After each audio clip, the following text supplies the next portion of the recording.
Assalamualaikum Ustaz. Waalaikumsalam. Alhamdulillah. Allah, kesiannya saya tengok. Turun naik rumah Ya kan. Allah, kesiannya. Ya Allah, dengar. Okay, apa khabar semua? Terima kasih Ustaz kerana betul-betul mencuba dan bersabar bersama juga. Tak apa, bagi Ustaz kata dulu. Tak apa, Cantik rumah Ustaz.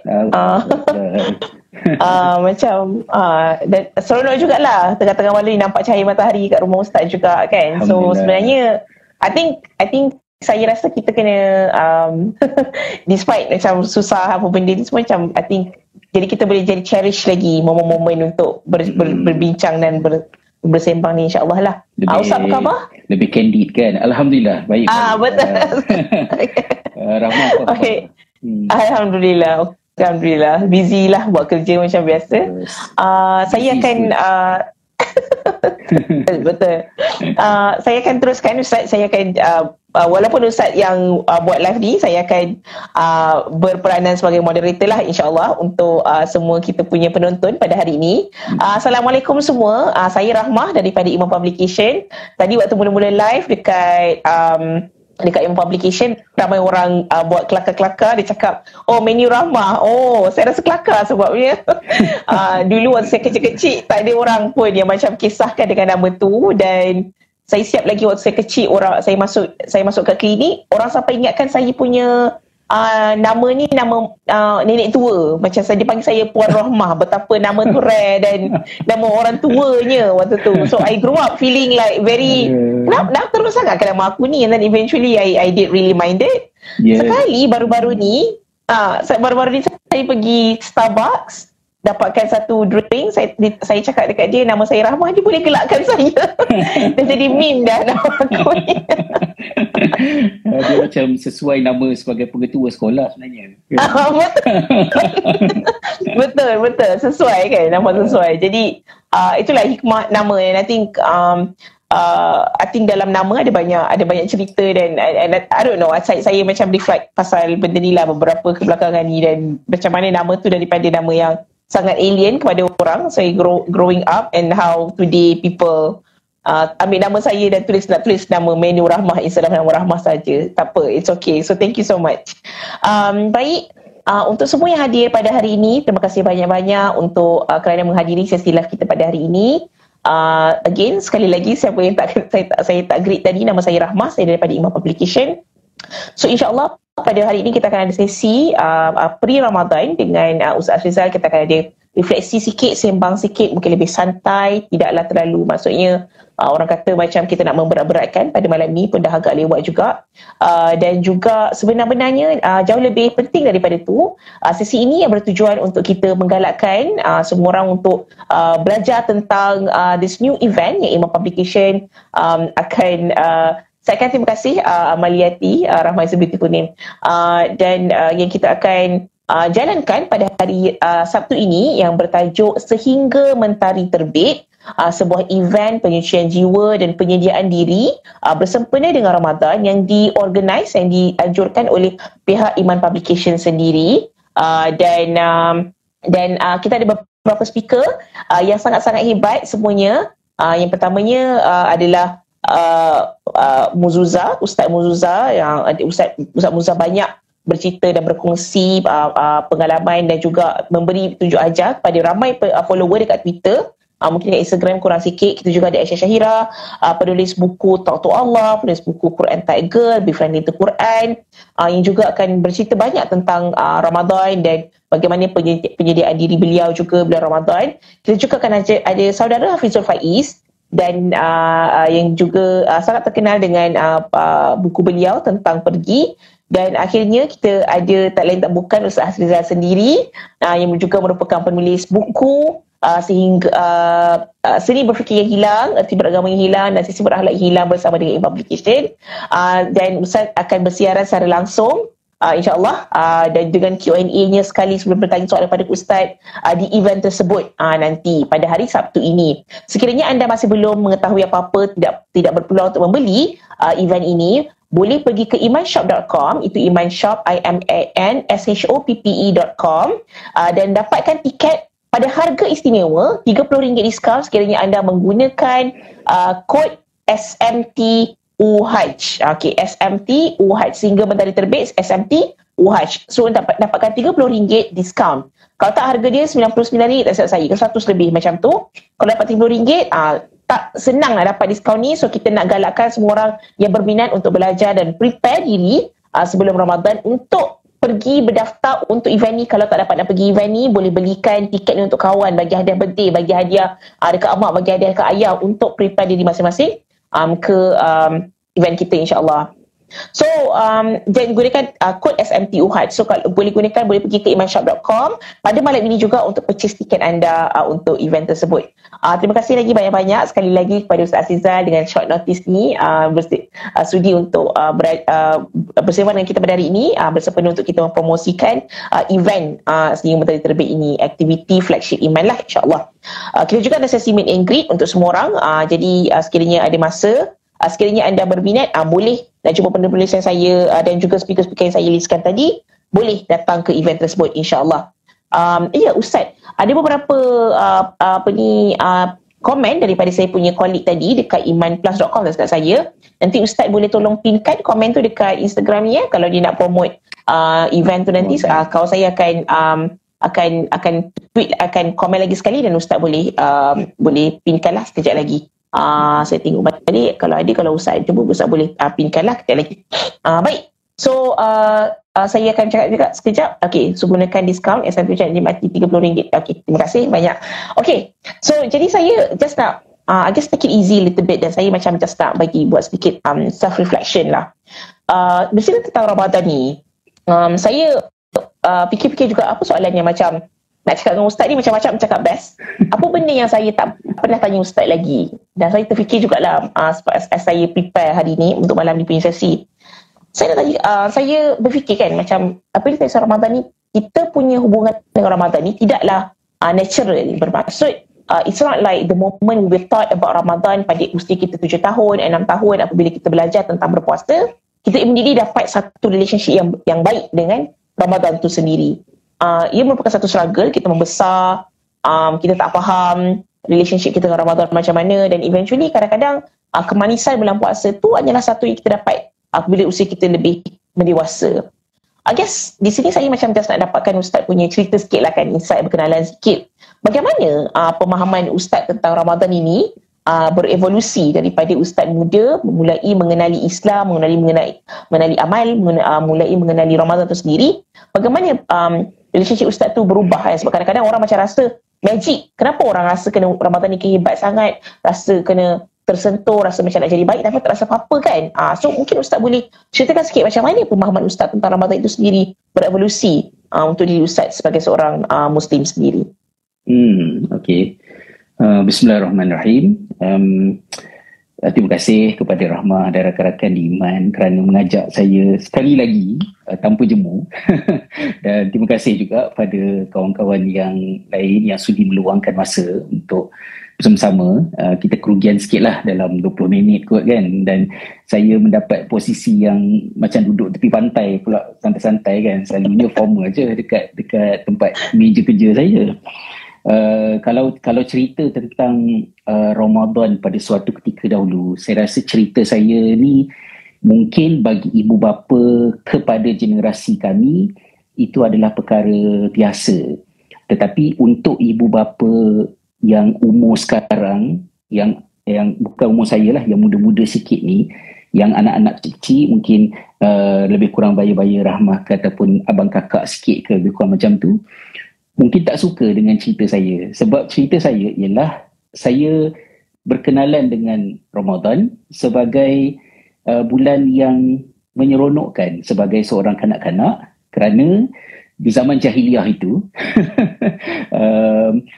saya tak ingat bila saya start puasa, tapi naturally sajalah. Maknanya saya tak adalah terfikir yang ayah saya, arwah mak memprogramkan sesuatu to make sure yang anak-anak mereka, termasuklah saya yang bongsu ni, mula berpuasa. Tapi dia macam biasa-biasa saja.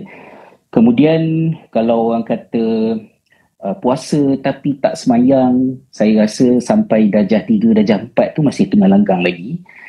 Minum air kolah senyap-senyap kat dalam rumah lepas penat berlari semua tu adalah perkara biasa. Dan bila waktu malam selepas berbuka puasa, waktu yang menyeronokkan, makan dengan family apa semua, rumah kami sebelah masjid. Ketika masjid meriah riuh rendah dengan selawat-selawat di antara rakaat-rakaat semayang tarawih tu, kami tak join lah. Maknanya berlari, main mercun, main nyorok-nyorok. Belakang masjid ada tanah perkuburan, so nyorok sampai ke kubur lah, tak ada rasa takut apa-apa pun pada masa tersebut. Jadi memang tak Islamik langsung, tapi bulan yang kita tahu dia meriah di kampung. Jadi saya katakan benda tu mungkin parents sekarang ni tak apa suka, sebab mungkin di zaman sekarang ini kalau difikirkan dah sekolah rendah, darjah 3, darjah 4 masih tak senonoh macam tu, macam mana kena jadi orang kan? Tapi Alhamdulillah jadi juga Ustaz Rizal ni.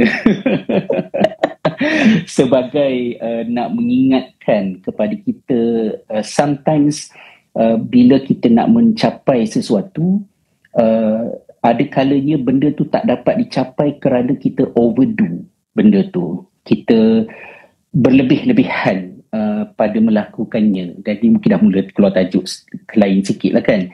Sebab di dalam buku yang saya baru tulis baru-baru ni, Pedagogi Ramadan tu, saya ada sentuh satu topik berkenaan dengan strategi memperkenalkan ibadah puasa kepada anak-anak. Jadi pada usia yang manakah yang sesuainya. Jadi ketika saya menulis benda tu, saya tinjaulah pandangan-pandangan ilmuwan silam, dan kebanyakan ulama tu mencadangkan bahawa usia untuk kanak-kanak itu secara conscious mereka itu mula berpuasa sebagai orang kata latihan, walaupun belum wajib, kerana wajib hanya apabila telah akil baligh, which is beberapa tahun akan datang.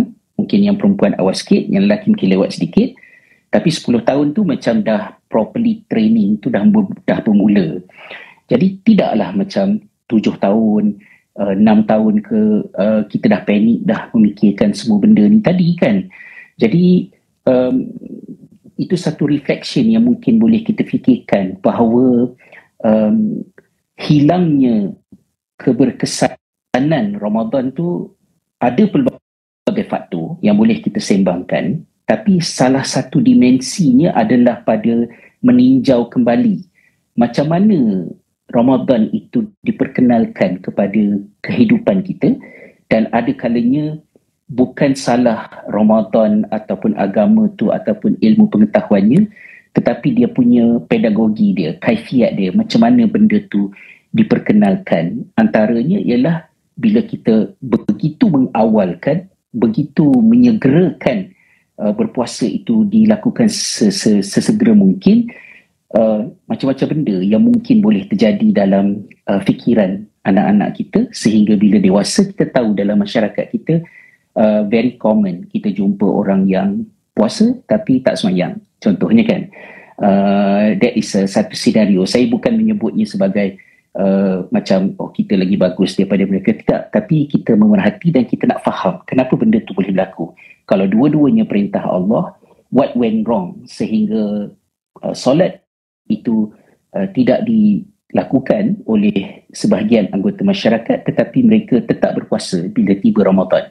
Apa yang ada pada puasa yang tidak ada pada solat, apa yang ada pada solat yang tidak ada pada Ramadan, itu antara persoalan-persoalan yang timbul dari perspektif pendidikan. Tapi itulah ceritanya, tak Islamik langsung kan. Bila dah habis tarawih, dah start ngoreh, baru datang masjid kan. Betul-betul. Dan ini macam kalau Ustaz boleh macam sambungkan sikit kan, tentang apa Ustaz cakap tentang bagaimana kita menggunakan, bagaimana kita approach Ramadan tu sendiri. Dan sebab saya tertarik bila Ustaz cakap melebih-lebih, dan saya rasa benda ni Ustaz pun ada utarakan beberapa kali dekat dalam buku Ustaz dan dalam perjumpaan-perjumpaan kita sebelum ni juga, tentang bagaimana kita kadang-kadang berlebihan. Dan itu juga saya juga macam nak membuat satu refleksi sedikit lah tentang bagaimana bulan puasa tu pun kontroversial kot apa saya nak cakap ni pun, macam seakannya satu benda yang mesti. Lepas tu kadang-kadang ustazah, ustaz spot check ada makanan tak dekat dalam beg budak dan sebagainya. Dan kadang-kadang ada juga kan kes-kes yang ada orang berbangsa lain yang tidak dapat nak makan dekat kantin sebabnya kantin dipaksa ditutup dan sebagainya. Ada benda-benda macam tu. So it seems that after all these years, unfortunately macam kadang-kadang Ramadan tu ada tainted dengan memori-memori yang tidak berapa baik lah untuk budak-budak untuk menyemarakkan perasaan mereka mengenali Ramadan tu sendiri. Jadi dari situ macam pada Ustaz, sebenarnya mungkin kalau kita patah balik sedikit lah, I guess macam kalau kita nak guna perkataan Ustaz tadi, pedagogi tadi tu, bagaimana nak mengajar dan bagaimana kita nak membina kemahuan dan kesukaan dan kecintaan kita kepada Ramadan ni dalam masyarakat yang tahap-tahapannya tu berbeza-beza, kemampuannya untuk embrace benda ni berbeza-beza.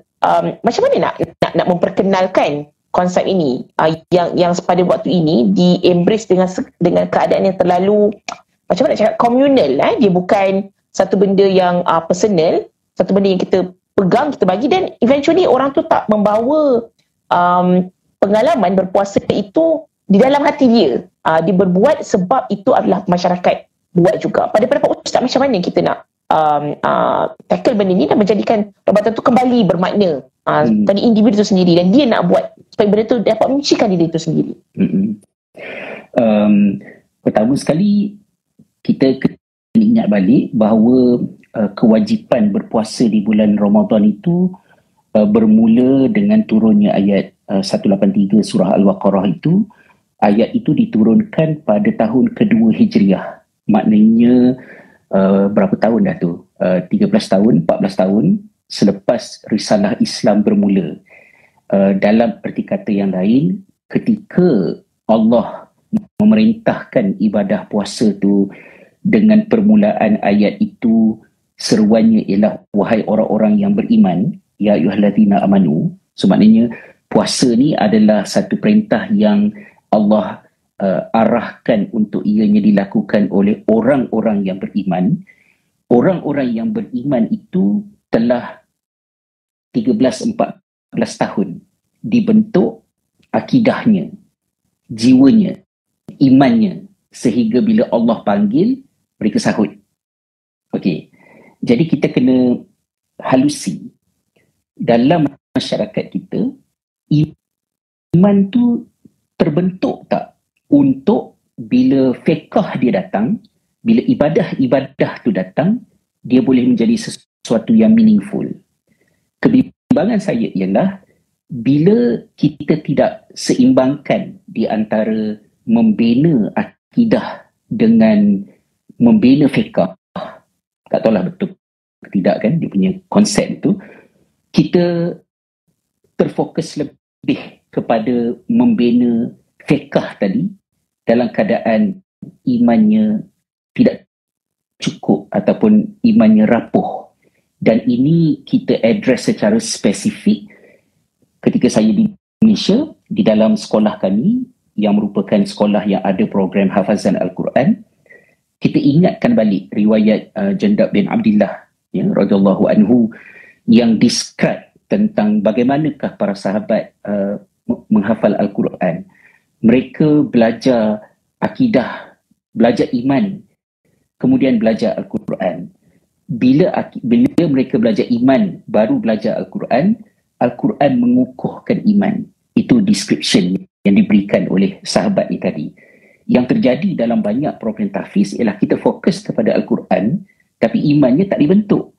Jadi bila menghafal Al-Quran, hafalan Al-Quran, program tahfiz dan segala syiar dan pelbagai penampilan luaran yang kita dapat lihat di dalam program hafazan itu tidak berkhidmat untuk mengukuhkan iman, kerana kita terbalik. Jadi dari segi ibadah di bulan Ramadan ini bukan eksklusif hanya kepada puasa Ramadan, tetapi kepada keseluruhan cara kita beragama.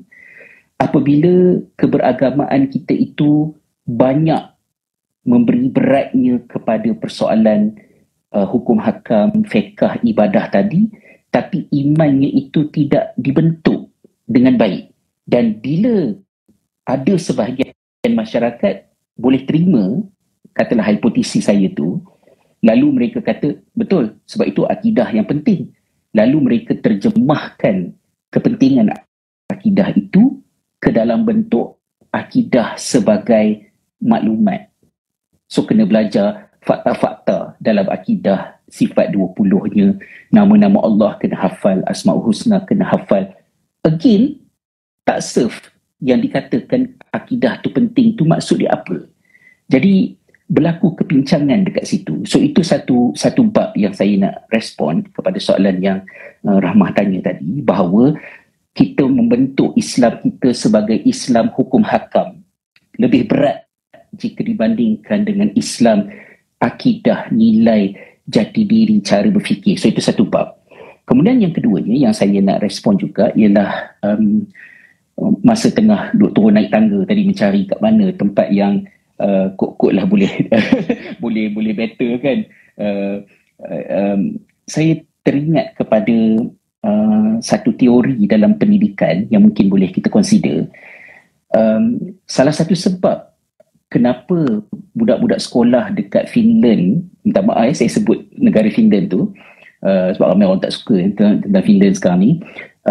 Antara sebab kenapa sekolah-sekolah di Finland ni dia tak ada uniform, kemudian kelas dia macam kat rumah. Maksud dia punya perabot dia dan sebagainya.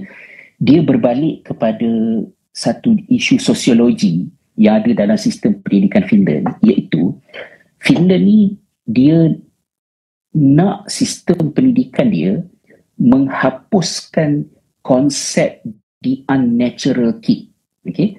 The unnatural kid tu merujuk kepada kanak-kanak belajar hanya apabila mereka datang sekolah.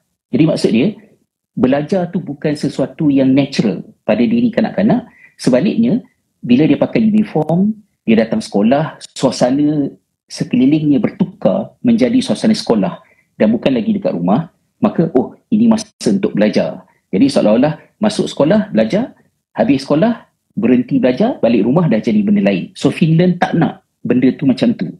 So apa yang Finland buat ialah, dan dia buat ni bukan over one night lah, dia buat ni selama berpuluh tahun, dia nak kecilkan jurang di antara rumah dengan sekolah supaya budak-budak belajar kerana mereka nak belajar. Jadi ketika mereka datang sekolah, mereka belajar. Ketika mereka kat rumah pun mereka belajar. Hopefully, bila mereka dah tak sekolah, mereka dah dewasa pun, mereka kerja ke, dalam rumah tangga ke, mereka buat apa sekalipun, mereka akan sentiasa dalam mood belajar kerana belajar tu dah menjadi sesuatu yang natural. So dia punya rumusan dia ialah, dia kena kecilkan gap di antara satu konteks dengan satu konteks supaya benda yang kita nak gerakkan tu berlaku secara natural. So kalau kita apply sosiologi ni kepada perbincangan kita tentang Ramadan ni kan, berapakah gap di antara Ramadan kita dengan kehidupan kita di luar Ramadan? Jadi kalau sekiranya Ramadan itu terlalu asing, Ramadan menjadi bulan yang kita semua jadi makhluk lain, kita hidup dengan kehidupan lain, manakala Syawal sampailah ke Syakban, seterusnya kita hidup dengan satu kehidupan yang berbeza. Gap yang terlalu besar di antara bulan-bulan yang lain dengan Ramadan itu mungkin menyebabkan perubahan-perubahan yang kita lakukan di bulan Ramadan tu, walaupun dia baik, walaupun ikhlas, insya-Allah Allah berikan pahala, tapi dari dimensi sosiologinya dia adalah perubahan yang unnatural. Perubahan yang unnatural yang menyebabkan dia susah nak sustain. Jadi bila habis je Ramadan, dia seolah-olah macam budak habis sekolah. Bila habis sekolah, balik rumah, campaklah habis SPM, bakar buku. Sebab dah tempoh untuk belajar tu dah habis kan.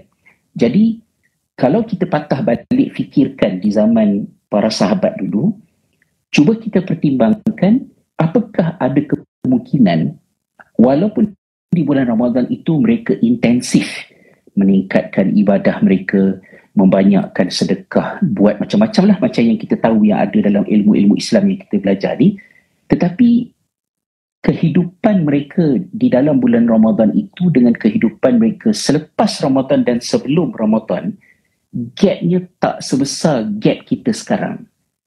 Jadi kalau gap itu kita tidak kecilkan, mungkin lagi 10 tahun, lagi 20 tahun, lagi 30 tahun kita repeat proses yang sama, hasil mahsul Ramadan kita masih lagi hasil mahsul yang unnatural. Sebab tu dia susah nak transfer ke bulan-bulan yang seterusnya. Munasabah tak benda yang saya sebutkan ni? Kalau boleh, itulah lebih kurang respon saya. Baik. Terima kasih Ustaz. Saya rasa benda tu sangat menarik. Tapi sebelum tu, buat mereka yang masih, Ustaz boleh tolong pin baru komen baru imanplus.com tu, tempat tiket tu. Okay, baik. Terima kasih banyak Ustaz. Dia tak scroll. Saya nampak dia store macam dah tak ada orang cakap dah kan. Okay. So terima kasih Ustaz. Jadi untuk mereka yang masih baru join, pada hari ini saya nak bersembang dengan Ustaz, bercakap tentang makna Ramadan yang hilang. Kenapa kita buat Ramadan kita tak rasa fulfilling, kenapa lepas keluar daripada Ramadan kita menjadi seorang manusia yang sangat berbeza tadi, macam Ustaz cakap tadi, makhluk yang berbeza kan, kita punya habit berbeza dan sebagainya. Dan juga sesi live ini merupakan sesi live yang dilakukan bersempena dengan penjualan tiket untuk terima kasih banyak Aini, best. Ya betul, Ustaz Azhar memang best. Untuk sesi event sehingga mentari terbit anjuran Iman Publication, insyaAllah pada hari Sabtu ini yang akan berlangsung pada Sabtu ni, sesi penyucian jiwa dan juga persediaan diri untuk Ramadan. Kita ada 4 speaker.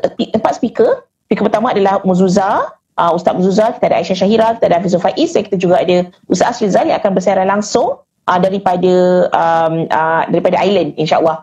So jadi saya nak invite semua orang untuk pergi ke imanshop.com untuk dapatkan tiket yang pada hari ini kita nak bagi diskaun, kod special, gunakan diskaun SMTOH, diskaun kod SMTOH untuk mendapatkan harga yang special sebanyak RM30 kurang daripada harga asal. So tak silap saya itu dalam RM60 lebih ataupun RM70 lebih untuk harga ni.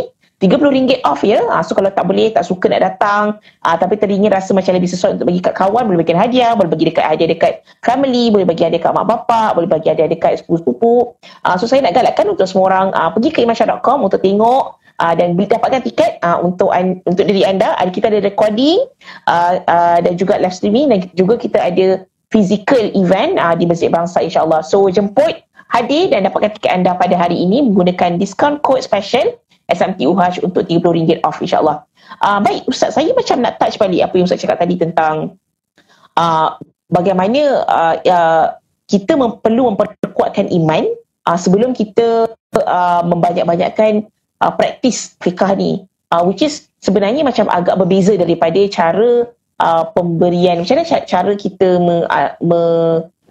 melentuk budak-budak kan. Maksudnya kita suruh puasa dulu tapi tak faham dia nak kena puasa ke sebab apa. Jadi bulan puasa tu menjadi satu bulan yang menyesatkan, kadang-kadang tak rasa seronok, tak faham kenapa dibuat apa, dan sampai rasa kebesar. Kadang-kadang tak pandai nak semayang, tak faham kenapa kena semayang, tak faham kenapa kena puasa, buat sebabnya semua orang kena buat. So saya rasa betul valid. Saya rasa benda tu valid yang okey, baik, kita kena kuatkan iman kita dan kita kena dan kita selepas tu baru kita nak pergi belajar tentang makna-makna benda-benda lain ni. Tapi saya rasa benda tu adalah satu teori yang sangat penting untuk kita fahami. Namun sebagai seorang dewasa lah kan, contohnya, dan saya macam nak bercakap dengan peer saya lah kot, insyaAllah, untuk orang-orang yang bercakap yang dah tune in pada malam ini, yang the thing is that kita faham secara teorinya. Tapi sekarang sekiranya kita, contohnya saya nak bercakap tentang orang-orang yang macam baru embrace, mungkin ada satu fahaman baru tentang agama kan, satu fahaman baru tentang okey, agama ini, puasa tu bukan lapar dan dahaga. Dengar, faham daripada kecil, jangan puasa biar dapat lapar dahaga. Dan macam memang itu je lah aku nak dapat apa lagi, dia betapa tak fahamnya puasa itu membawa kepada satu keberkatan yang lain. Saya rasa macam kadang-kadang benda tu agak sukar lah untuk orang-orang yang macam baru nak embrace dan baru nak memahami mana agama kepada diri mereka, dan menjadikan macam orang kata ritual-ritual ni. Saya tak suka guna kata ritual sebab saya tahu amal dalam Islam tu lebih daripada ritual. Akan semata-mata ritual lah kan. Jadi pada Ustaz, bagaimana sebagai seorang dewasa yang baru nak mengenali contohnya amal-amal ni. Kita secara realistik kan, kita punya jalan tangga kita untuk mengenali nak mendekatkan diri dengan Allah ke mendekatkan diri kita dengan kita punya life purpose, tak mudah nak berlaku seiring pada waktu kecil. Kadang-kadang kita baru nak pick up benda tu sekarang, dan adalah movement dan ada nampak macam satu orang kata realization untuk memahami agama dengan secara lebih mendalam sekarang. Apa pendapat Ustaz tentang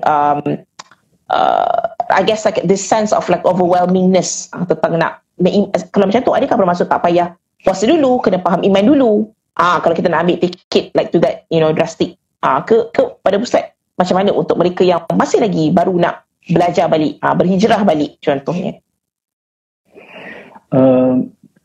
Saya kita tak larilah daripada asas awal balik agama kita, bahawa agama kita ni dia dibina di atas asas ilmu kan. Jadi kesedaran seseorang untuk kembali beramal dengan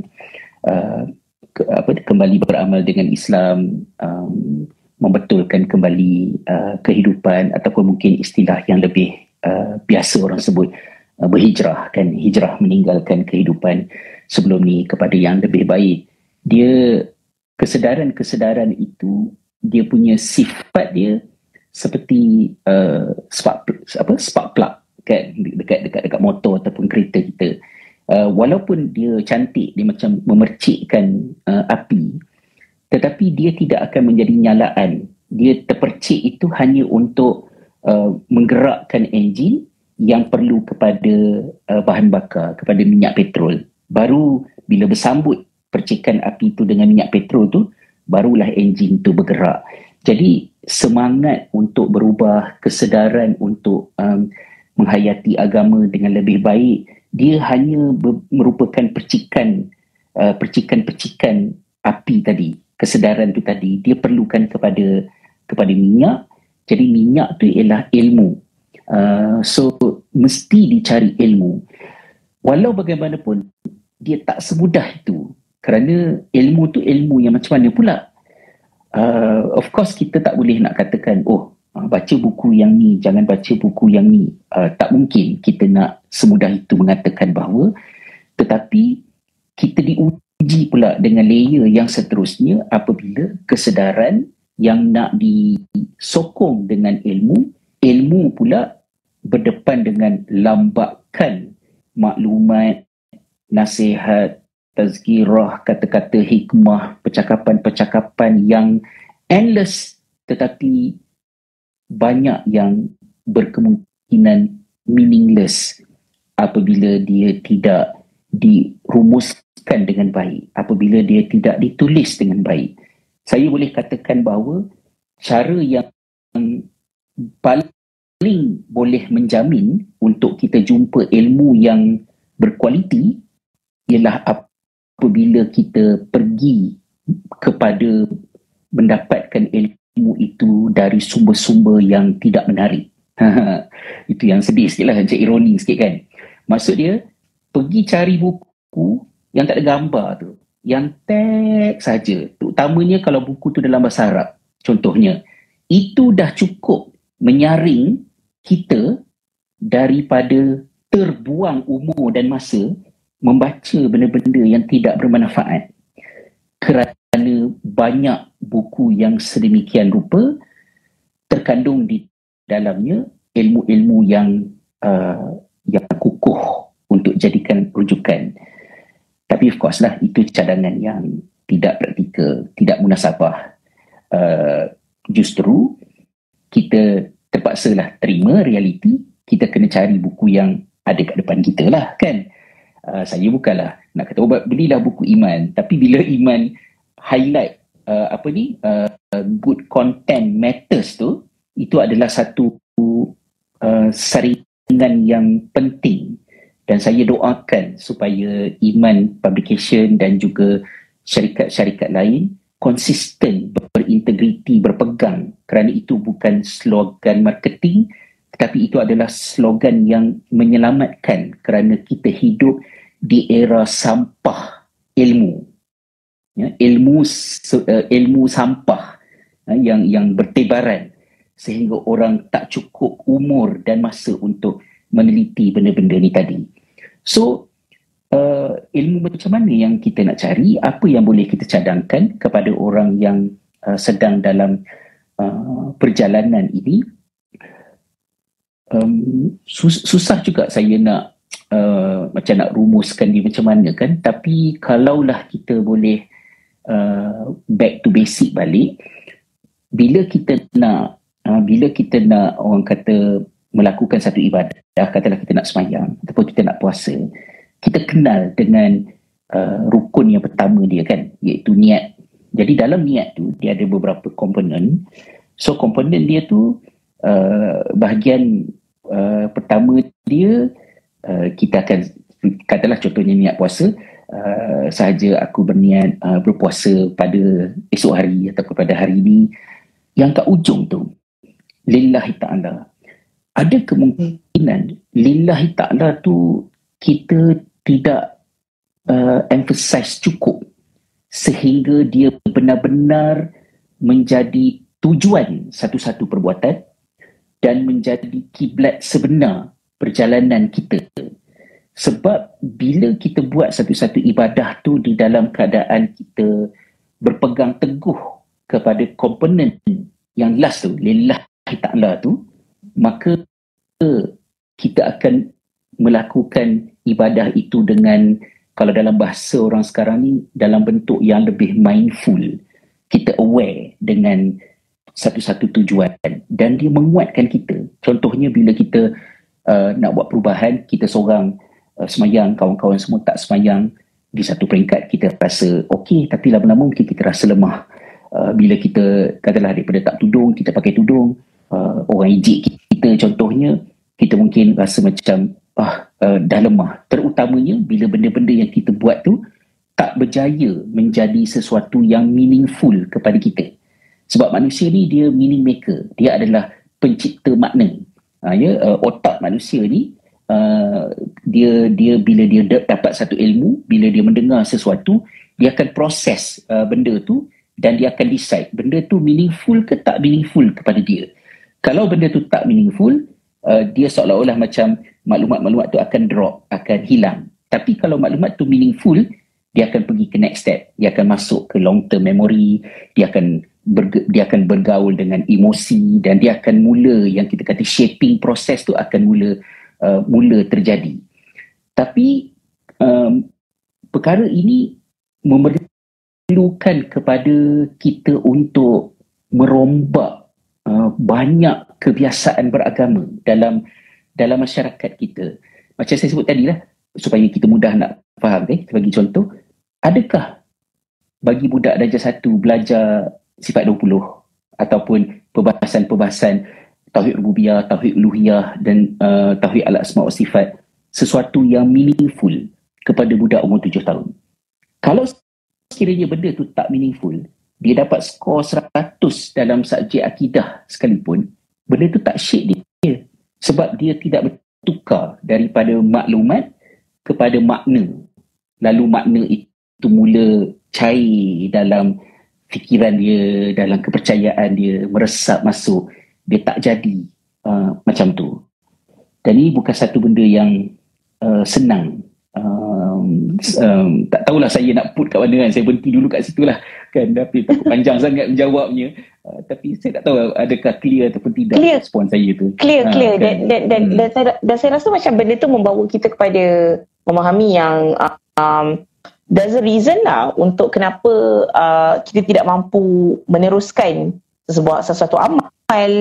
Kalau kita, maksudnya kalau kita check box, aku dah puasa habis, aku tak tipu hari ni habis, aku semayang habis. Kalau kita benda tu tak ada meaning kepada kita, kita tak faham yang puasa tu membawa sesuatu yang baik pada diri kita, semayang tu membawa sesuatu yang baik pada diri kita.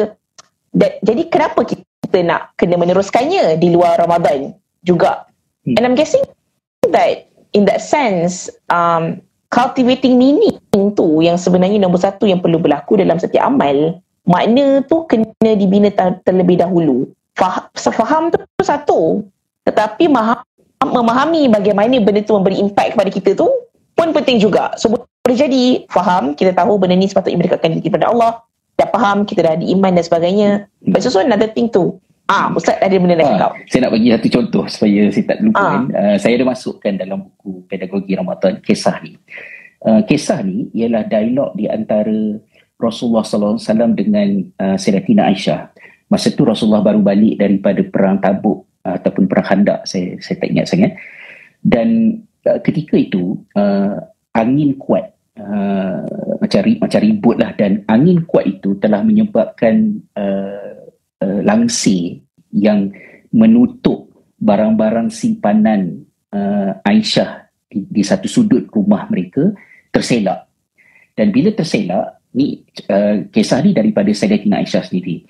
Bila terselak, Rasulullah SAW nampak banyak patung-patung permainan yang dimiliki oleh Sayyidatina Aisyah, dan Aisyah membuat patung-patung itu dengan menggunakan ketulan-ketulan kapas ataupun bulu-bulu. Saya ada sentuh sikit berkenaan dengan kenapa kapas dan bulu itu bagus untuk kanak-kanak bermain. Tapi poin saya ialah bila Rasulullah SAW nampak patung-patung ni, Rasulullah SAW tanya Aisyah, pada masa itu Aisyah masih di awal belasan tahun umur dia lah. Maknanya kalau kita kata dalam kategori kanak-kanak lagi lah, kita tahu kan perkahwinan antara Aisyah dengan Rasulullah, Aisyah awal umur dia. Jadi Rasulullah SAW tanya, apa tu? Baginda tunjuk kepada satu patung di antara patung-patung yang ada tu. Jadi Aisyah kata itu kuda. Jadi bila Aisyah kata patung tu kuda, Rasulullah kata ada dua sayap. Maksud dia kuda tu ada dua sayap. Jadi Aisyah kata ada dua sayap. Kamu tak tahu ke Nabi Sulaiman ada kuda yang ada dua sayap macam ni? Dan bila Aisyah jawab macam tu, Rasulullah SAW ketawa, dan kata Aisyah, Rasulullah ketawa sehingga aku nampak gigi geraham baginda. Maksud dia seolah-olah macam ketawa terbahak-bahak, tapi mungkin taklah terbahak-bahak tu kan, tapi ketawa besar. Betapa ketawanya Rasulullah dengan jawapan Aisyah tadi. Bila Aisyah kata patung kuda bersayap dua tu dia buat berdasarkan imajinasi dia seperti kuda Nabi Sulaiman. Jadi saya ulas dalam buku tu. Saya kata bila Aisyah cerita macam tu, Rasulullah SAW tidak membetulkan fakta Aisyah. Tak ada Rasulullah kata, mana kamu dengar Israiliyat ni kan, betul ke Nabi Sulaiman ada kuda? Betul ke kuda dia ada kepak kan? That is not important. That is not the point at all. Kerana pada masa itu, keutamaannya yang harus kita berikan perhatian ialah imajinasi seorang kanak-kanak yang meaningful kepada dia, sehingga kapas dan bulu-bulu itu boleh dibentuk menjadi patung, dan pada imajinasi kanak-kanak ini, itu adalah seekor kuda yang ada dua kepak seperti Sulaiman. Betul ke tak betul fakta tu is not an issue. Dan tak perlu dibetulkan pun. Rasulullah tak betulkan pun fakta tadi. Sebaliknya, baginda acknowledge, appreciate dan enjoy imajinasi tersebut, kerana imajinasi itu dalam bahasa kita sekarang lah is something yang meaningful kepada Aisyah. Macam tu ke pengalaman kanak-kanak di zaman kita? Anak saya di sekolah agama kat Malaysia sampai hari ni tak dapat balik lah, bawa buku novel remaja. Saya tahu novel itu sebab saya yang belikan novel tu, tapi muallimah rampas, ustazah rampas kat sekolah sebab tak Islami, sebab maknanya tak sesuai dengan bla bla bla apa semua-semualah. Jadi kita macam begitu mengambil berat tentang kebenaran versus kebatilan, betul versus salah, tentang soal moral, sehingga kita hilang kemanusiaan dan kita tak mengizinkan kanak-kanak untuk bebas memaknakan pengalaman mereka semasa mereka kanak-kanak, simply because we are so busy correcting than connecting. Kan, kita lebih sibuk membetulkan berbanding menghubungkan. Jadi berapa banyak maklumat agama, ilmu agama, pengalaman beragama yang kanak-kanak kita tempuhi dan kita juga tempuhi, yang sebenarnya meaningless kepada kita, dia tak sempat jadi meaningful kerana we are so concerned tentang apa yang betul dan apa yang salah lebih daripada Nabi SAW sendiri yang boleh ketawa dengan merepeknya imajinasi Aisyah tentang kuda sayap dua seperti kuda Nabi Sulaiman tu. Ada point tak kat situ? Ya, ada. Maksudnya macam betapa Nabi boleh put aside sekejap, Israiliyat lah apa, macam Ustaz cakap tadi lah, untuk meraihkan satu benda yang mungkin akan membahagikan Aisyah pada waktu itu sekejap kan, dan that's what matters lah. Saya ada nak follow up soalan pada Ustaz pasal benda ni sekejap lagi, tapi sebelum tu saya nak ingatkan kepada semua yang baru hadir pada hari ini, kita punya sesi live ini adalah untuk mengajak anda semua untuk membeli tiket sehingga mentari terbit, iaitu merupakan sebuah event persediaan Ramadan dan penyucian hati bersama Iman pada hari Sabtu ini bertempat di Masjid Bangsa. Tetapi juga kita ada sesi recording, kita ada sesi live yang boleh participate di Zoom. So boleh pergi ke imanshop.com untuk dapatkan tiket anda dan gunakan discount code special ni SMTUH untuk dapatkan RM30 off.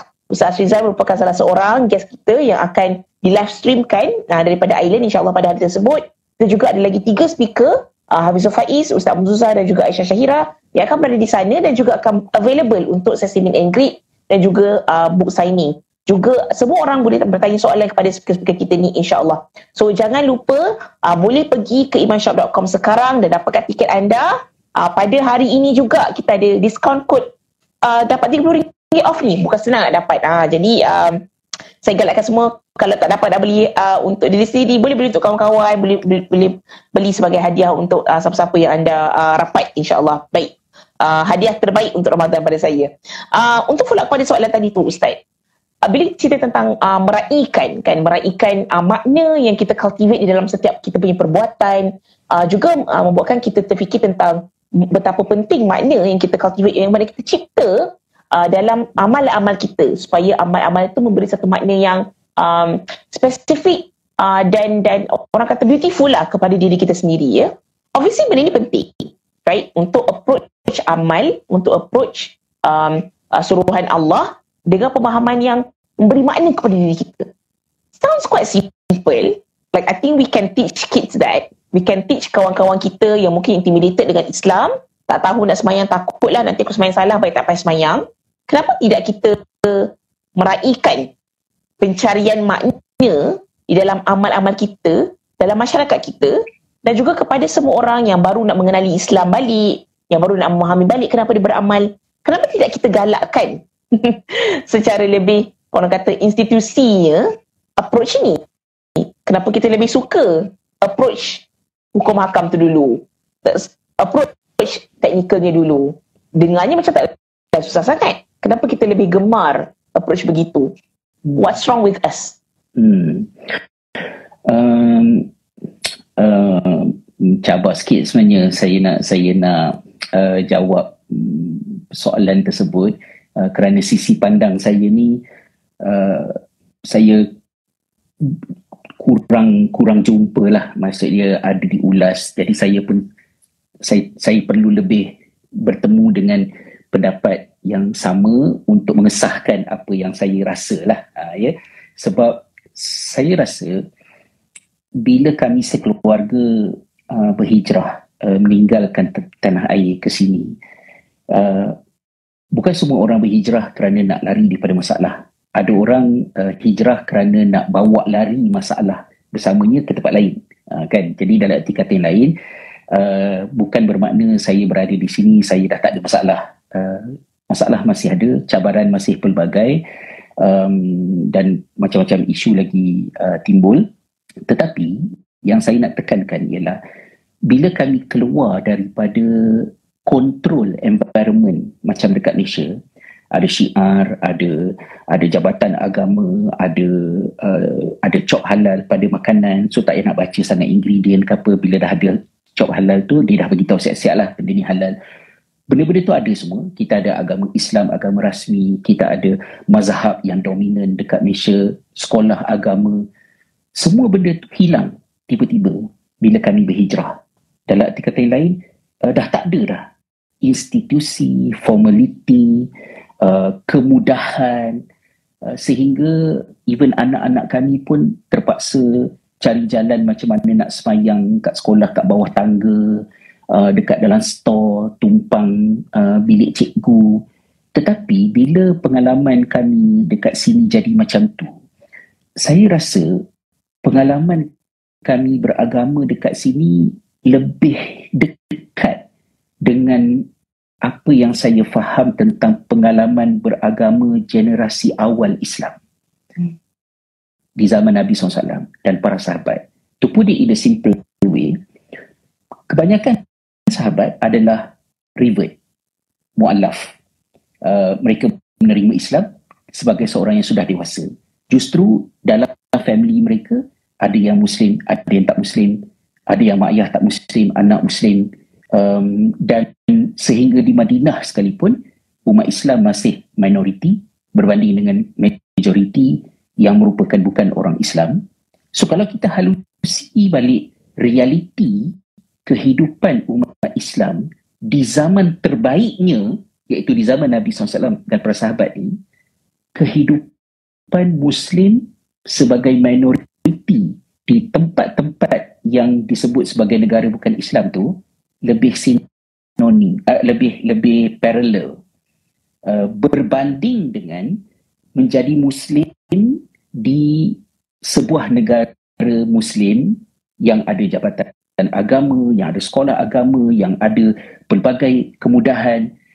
Kerana benda-benda itu semua ada bagusnya, penting, bermanfaat, tetapi dia menyebabkan keberagamaan tu, again, balik pada perkataan yang saya sebutkan dalam soalan sebelum kita tadi, dia jadi a bit unnatural kerana dia terlalu structured, dia terlalu formal, dia terlalu berorientasikan kepada satu pattern, dan individu kehilangan banyak peranan untuk lebih membina agamanya. Macam mana saya sebut? Contohnya kan, kalau kami kat sini, halal ke tak halal makanan ni? Individually, kita kena, kalau iman kita kuat, dan kita akan buat. Kalau iman kita tak kuat, cerita lain lah.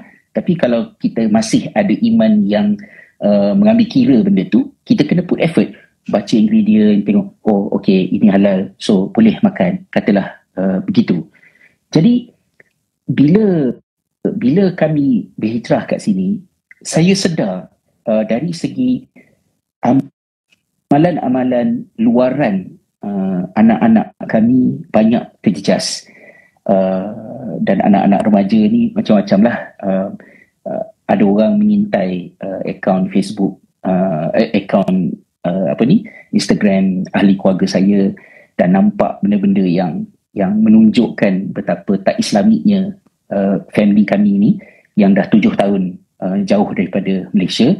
Saya sedar benda tu. Saya tak perlu cerita kepada masyarakat berapa bakui air mata saya kesedihan saya melihat benda yang saya kecewa dengan perbuatan, setengah-setengah perbuatan anak-anak kami ni. Tetapi pada masa yang sama, walaupun luaran itu banyak terjejas, tetapi ada sesuatu yang saya appreciate pada anak-anak kami ni. Saya bukan jenis parent yang nak memuji-muji anak ke apa ke, bagus ke tak bagus ke tak, tapi dimensi yang saya kata yang saya nak hargai tu ialah maksud menjadi seorang Muslim tu, akidah tu clear. Maksud dia clear pada budak-budak ni. Sebab sama ada mereka tipu saya ataupun tidak di belakang saya, mereka semayang ke tak semayang ke, mereka makan benda haram ke tak makan benda haram ke, mereka bergaul bebas ke tak bergaul bebas ke, betul-betul mereka perlu buat benda tu berdasarkan kepada dalam diri mereka tu ada iman ke tak ada. Sebab itu saya ada ceritakan dalam sesi-sesi yang lepas, juga dalam 1-2 buku lain, saya ada tanya kepada anak-anak lepas tarawih tahun lepas. Saya kata, I have a question. I want to ask you, korang pernah tak terfikir nak buat satu benda yang haram, satu benda yang salah, but suddenly you decided not to do it because you teringatkan Allah or even teringatkan parent? Ada tak? Saya tanya anak saya lah. So diorang pun kata ada kan. Saya kata boleh tahu ke apa benda ni? Oh tu tak boleh cerita. Dia kata, tapi honestly mereka jawab bahawa mereka pernah ada nak buat benda-benda yang haram, dan kita tahu kalau mereka buat benda haram tu tak ada siapa tahu. Sebab setakat ni lah, unfortunately ke fortunately saya tak tahu, anak kami tu je lah yang semayang kat sekolah. Sekolah tu ada dalam 700 pelajar. Ada di antara anak kami yang langsung tak ada Muslim friends di sekolah mereka. Mereka je lah yang semayang. Untuk seorang remaja berusia 14 tahun, 16 tahun nak solat di sekolah yang tak ada surau dan kawan-kawan semua tengok dan mereka jadi pelik jika dibandingkan dengan orang lain, saya tak tahu orang dewasa ada kekuatan macam tu ke tidak. Even kalau saya adalah mereka sekarang, do I have that strength? Tapi bila mereka ada benda macam tu, mereka kata yes, pernah. Mereka pernah tak jadi buat benda haram sebab mereka teringatkan Allah, mereka teringatkan saya. Jadi bila ada masa-masa yang saya sakit hati dengan merepeknya mereka sekarang ni, katakanlah huha-huha diorang ke dengan lagu tak apa-apa yang diorang dengar ke dengan fashion rambut yang menyakitkan mata saya ke apa semua, saya akan ingat balik bahawa jangan fokus hanya kepada kekurangan-kekurangan yang terjadi, antaranya ialah kerana kita duduk sebagai minoriti Muslim di negara seperti di Ireland ini dan previously dekat Finland, negara yang tak ada Tuhan tu, quote-unquote. Tapi hargailah bahawa budak-budak ni yang kalau kat Malaysia memang tak masuk lah kategori AJK, Badan Dakwah Sekolah ke apa ke, memang tak ada langsung, tapi they made a very important point bahawa akidah tu hidup so far lah, alhamdulillah, dalam diri diorang, dan saya harap benda tu masih berterusan. Kebimbangan saya ialah beragamanya kita sebagai Muslim di tempat yang Islamnya macam kat Malaysia, ada jabatan agama, ada kekuatan, ada badan ini, ada NGO itu, ada segala-galanya benda-benda yang macam ni kan. Kita jadi macam ayam bertelur di kepuk padi kan. Kita tak appreciate pun Islam tu. Dan Islam tu hanya menggemukkan kita. Kalau boleh saya istilahkan macam tu lah. Islam tu hanya menyebabkan kita dapat khasiat-khasiat yang insyaAllah still benda baik, tapi the substance tu missing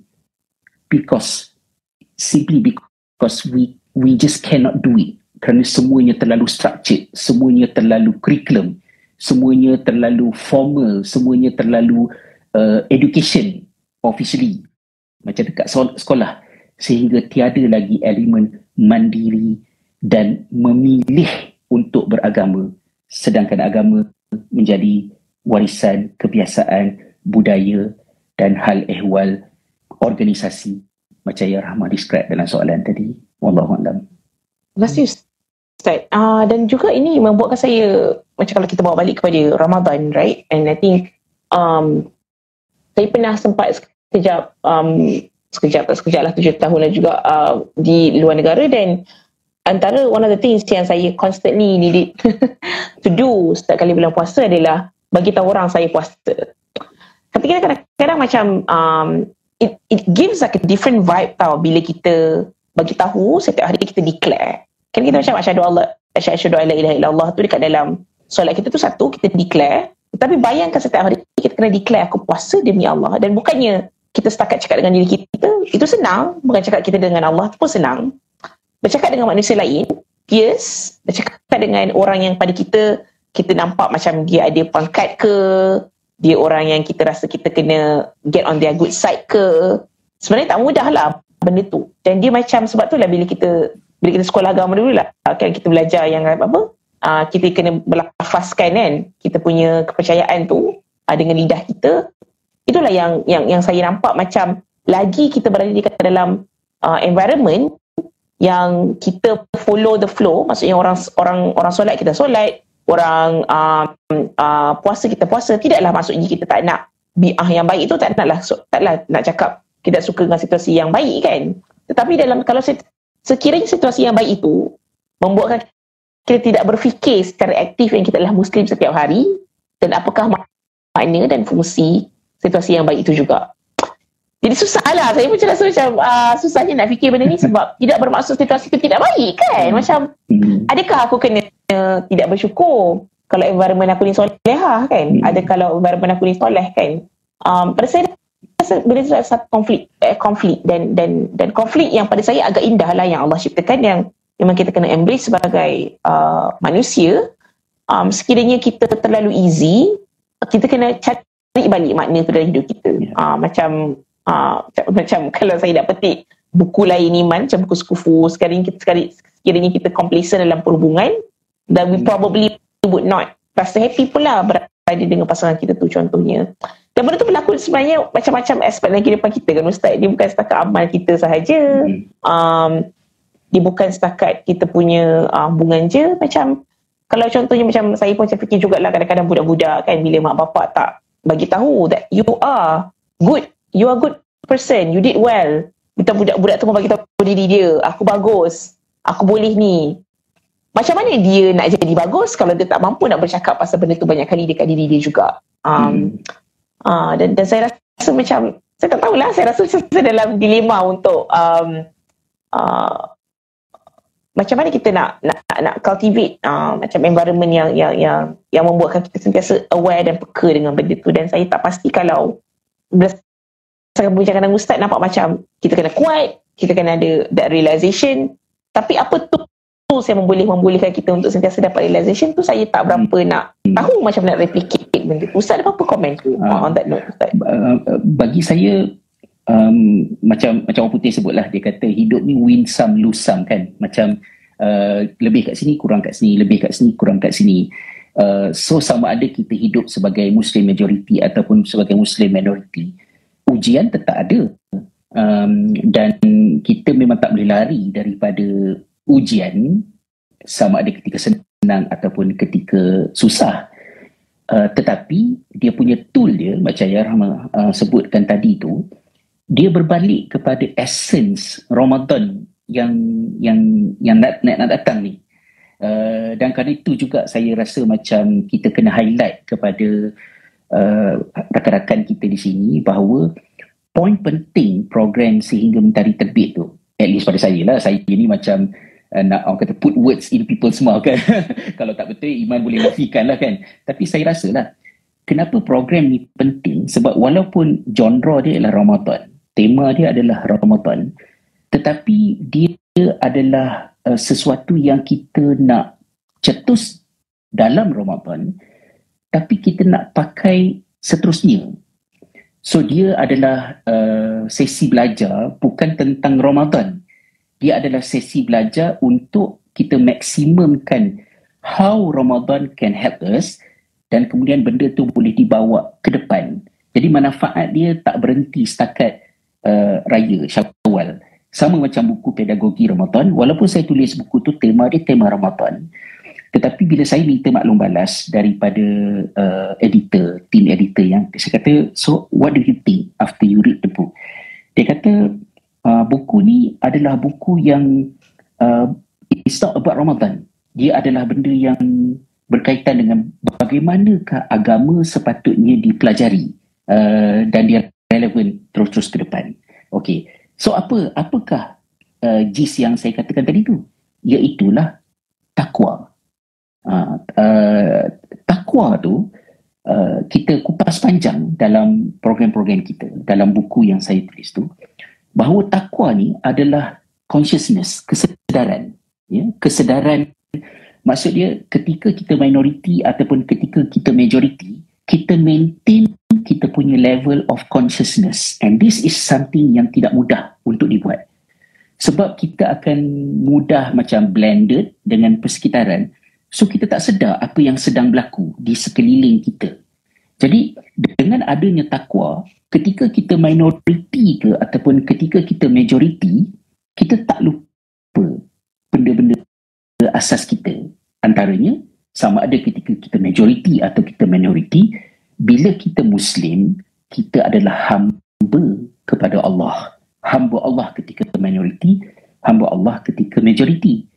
Dan bila kita maintain kita punya level of consciousness tu, maka ketika keberagamaan kita senang atau keberagamaan kita mudah, kita tetap tidak hilang kesedaran tadi. Apa akibat dia? Akibat dia, kalau dalam teori sejarah, dalam kita belajar tentang historical thinking, disebut sebagai konsep challenge and response. So challenge and response ni ialah apa yang menggerakkan tamadun manusia. Kita kena aware apa yang sedang challenge kita dari semasa ke semasa, dan kita kena halusi bagaimana kita respon kepada challenge ni tadi. Kerana itulah dalam dunia Islam terjadinya gerakan yang disebut sebagai gerakan islah dan tajdid. Gerakan islah dan tajdid adalah gerakan-gerakan yang retrospectively, bila pengkaji zaman sekarang tengok balik ke belakang, dia akan nampak nama-nama macam Umar bin Abdul Aziz, Imam Ahmad bin Hanbal, Ibn Taymiyah, Imam Al-Ghazali, Muhammad Abduh, Rashid Ridha, Hamka, Syed Syekh Al-Hadi.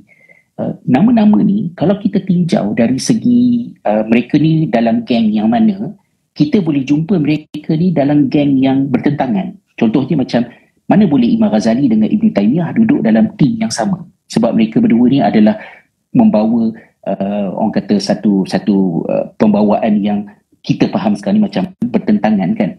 Tapi apa yang menjadikan kesemua nama saya sebutkan tadi adalah dalam satu kategori, ialah kerana mereka semua adalah pejuang-pejuang islah. Pejuang-pejuang islah yang bila agama ni terlampau structured, mereka akan seru supaya dilonggarkan kembali agar individu lebih diri dalam beragama. Bila agama terlalu longgar, terlampau quote-unquote liberal, maka kita kena strukturkan balik. Contohnya begitu. Jadi setiap 100 tahun, macam yang ada hadis sebutkan, Allah jadikan pada setiap 100 tahun itu man yujaddidulaha dinaha, mereka yang akan datang dan memperbaharui agama mereka tu. Dan kita akan nampak, tak kiralah kamu sufi ke, kamu salafi ke, kamu mazhab ini ke, kamu mazhab itu ke, kamu minoriti ke, kamu majoriti ke, kamu tak pernah lepas daripada framework challenge and response tadi. So bila kamu terlalu majoriti, terlampau kondusif dengan segalanya disediakan untuk kamu sebagai seorang Muslim, you timbulkan idea-idea bahawa jangan struktur-struktur ini menyebabkan kita hilang makna sebenar agama. Lepas tu bila kita minoriti pula, macam saya sini, katakanlah sebagai minoriti, saya boleh berkecenderungan untuk sangat berdikari. Contohnya, saya tak campur orang. Saya merasalah 4 tahun duduk dekat Finland, kami sahaja, keluarga Malaysia dekat Kutub Utara tu, to certain extent, I like it. Melepaskan diri daripada Malaysia yang nak beli sayur pun sabut, orang asyik ambil gambar je, macam famous sangat kan. Masa tu, jadi saya macam happy dan saya sangat suka dengan kehidupan yang I can just be myself. Tak ada dah Ustaz Rizal, ada Rizal je, ada Rizal je masa tu. Tapi at one stage, saya kena ingat balik, bermasyarakat tetap perlu.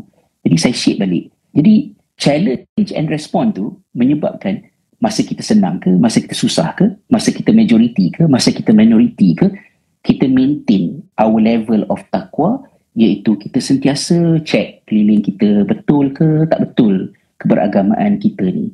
Itu yang tool yang perlu ada dan perlu yang perlu kita ketengahkan dan kita beri perhatian untuk dibentuk dalam kehidupan semua orang kan, insya-Allah. Wah, terima kasih Ustaz. Ya Allah, saya rasa macam inilah saya punya peringatan tu untuk saya pasal takwa dan pasal mengingatkan dan pasal solidify pemahaman kita kenapa kita buat apa yang kita buat. Terima kasih banyak-banyak Ustaz. That was really good. Pening kawan-kawan dengar. Pening orang dengar ada apa benda dia cakap ni kan. Deep sikit hari ni kawan-kawan.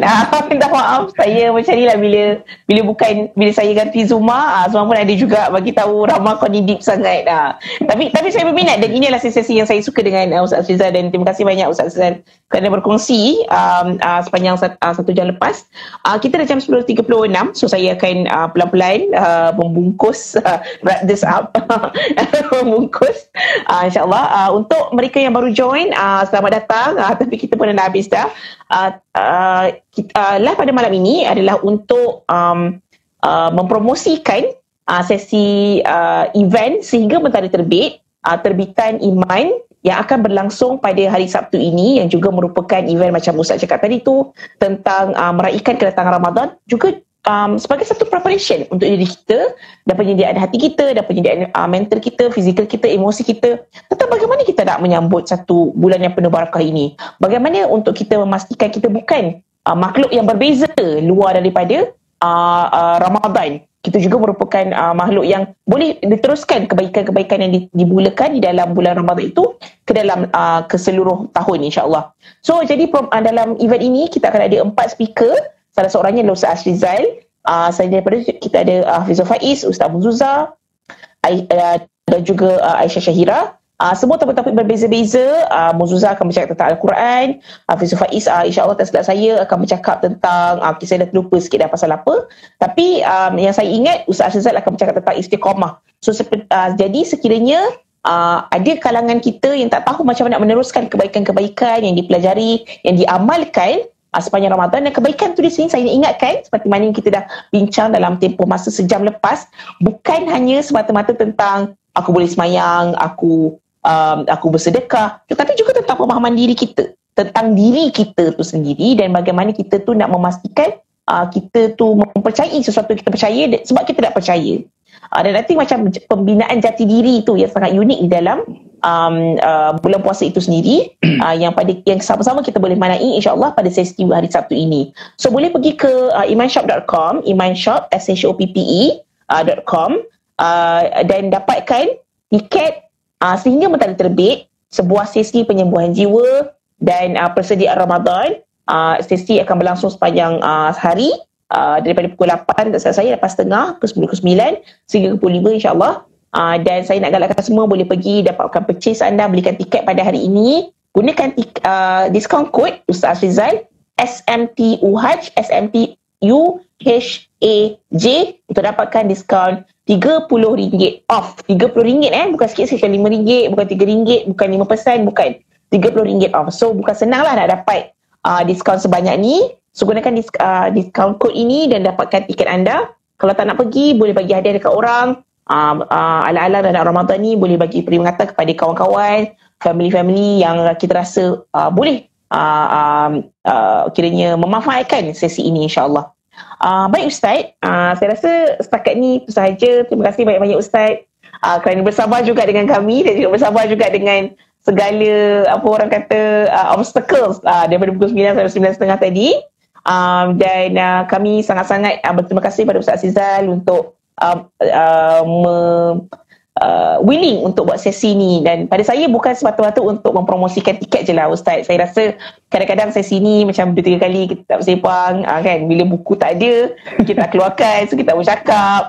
So I think elok lah untuk kita macam berjumpa dan kita ada sesi ni dengan Iman Publication sendiri untuk menguatkan silaturahim dan juga untuk follow-follow kita untuk mengingatkan Ustaz Azhar ada buku ya, boleh pergi ke Iman Publication untuk dapatkan buku beliau juga.